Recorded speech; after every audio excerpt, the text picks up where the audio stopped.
समंदर में जला अमेरिका का महाबली। मिडिल ईस्ट जंग में अमेरिका पर दबाव। थक गए सैनिक, परेशानी में ट्रंप। मिडिल ईस्ट में तैनात अमेरिका का सबसे ताकतवर aircraft carrier USS Gerald R Ford अब खुद संकट में घिर गया है।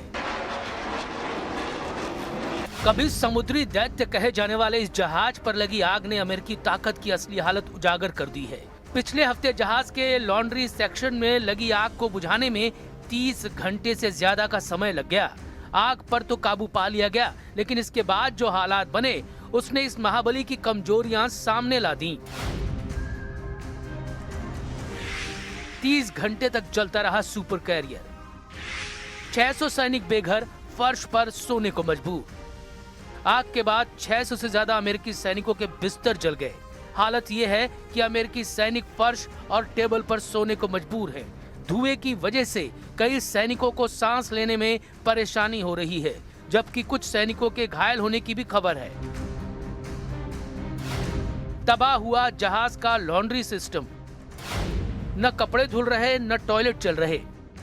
जहाज का लॉन्ड्री सिस्टम पूरी तरह से जल चुका है, जिसकी वजह से सैनिक अपने कपड़े भी नहीं धो पा रहे हैं। इसके अलावा 650 टॉयलेट वाले इस विशाल जहाज में अब हालात ऐसे हैं कि सैनिकों को टॉयलेट के लिए 45 मिनट तक लाइन में लगना पड़ रहा है। दुनिया का सबसे महंगा एयरक्राफ्ट कैरियर अपनी ही क्रू को बुनियादी सुविधाएं देने में जूझ रहा है। 11 महीने की तैनाती, थक चुका महाबली। क्या इसीलिए ट्रंप मांग रहे हैं दुनिया से मदद? करीब 4500 सैनिकों और फाइटर पायलट्स के साथ ये जहाज पिछले 11 महीनों से लगातार मिशन पर तैनात है। माना जा रहा है कि इतनी लंबी तैनाती से जहाज और उसके क्रू दोनों पर भारी दबाव पड़ता है, जिससे उनकी क्षमता और कार्यक्षमता प्रभावित होती है। इस यूएसएस फोर्ड को पहले वेनेजुएला मिशन में लगाया गया था और अब इसे ईरान के खिलाफ चल रहे जंग में उतारा गया है। अमेरिकी राष्ट्रपति डोनाल्ड ट्रंप अब खुले तौर पर दुनिया के देशों से सहयोग की अपील कर रहे हैं।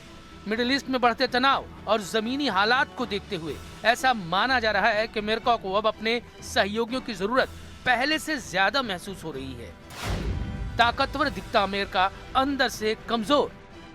ऊपर से ताकत का प्रदर्शन करने वाला अमेरिका अंदर से कई चुनौतियों से जूझता दिख रहा है।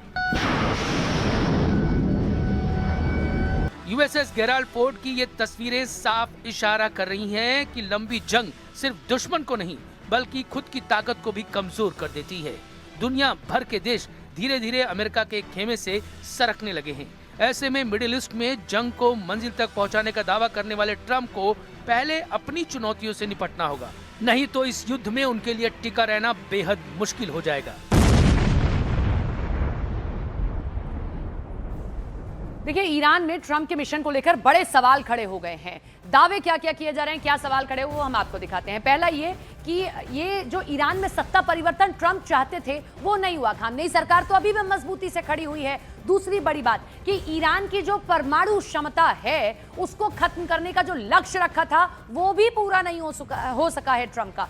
अगली बड़ी बात यह है कि किस तरीके से ईरान के जो मिसाइल सेंटर्स है उनको तबाह करने के बावजूद भी ट्रंप जो है चुनौतियां फेस कर रहे हैं। लगातार नई मिसाइलें लेकर आ रहा है ईरान, लगातार इजराइल पर हमले किए जा रहे हैं उनके जरिए। और इसके बाद जो सबसे बड़ी बात है हॉर्मुज़ स्ट्रेट, जिससे ईरान ने दुनिया भर पर दबाव बनाने का प्रयास किया, वो खुलवाने में भी ट्रंप कामयाब नहीं हुए हैं। ट्रंप की लाख कोशिशें रही, लेकिन इसके बावजूद भी हॉर्मुज़ स्ट्रेट पर ईरान अपने फैसले से टस से मस नहीं हुआ और इसी की वजह से पूरी दुनिया पर तेल संकट गिरा गया। इन सबके अलावा ट्रंप का ईरान के तेल संसाधनों पर कब्जा करने का जो सपना था वो भी सपना ही रह गया है। कुल मिलाकर अभी तक ईरान में ट्रंप का मिशन इम्पॉसिबल ही दिखाई दे रहा है।